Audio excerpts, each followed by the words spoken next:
242 பேரை கொண்டதான ஒரு விமானம் லண்டன் நோக்கி புறப்பட்டது. ஏர் இந்தியா விமானம்.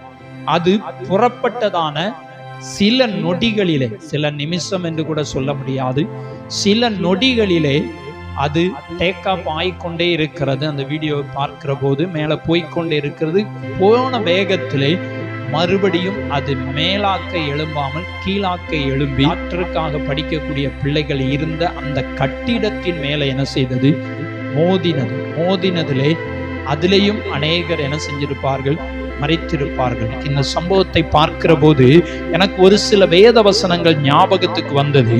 1 பேதுரு 1:24 சொல்லுகிறது, மாம்சம் எல்லாம் புல்லை போலவும் மனுஷருடைய மகிமை எல்லாம் புல்லின் பூவை போலவும் இருக்கிறது.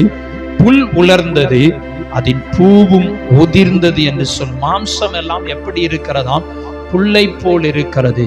மனிதன் எப்படி இருக்கிறான? காலையில் மலர்ந்து மாலையில் மறையும் மலரை போல என்ன செய்கிறான்? இருக்கிறான். காலையில் ஒரு பூ என்ன செய்கிறது? பூக்கிறது. சாயங்காலம் பார்த்தீங்கன்னா அந்த பூ அப்படியே என்ன செஞ்சிடும்? வாடி போயிடும். இதுதான் மனிதனுடைய வாழ்க்கை.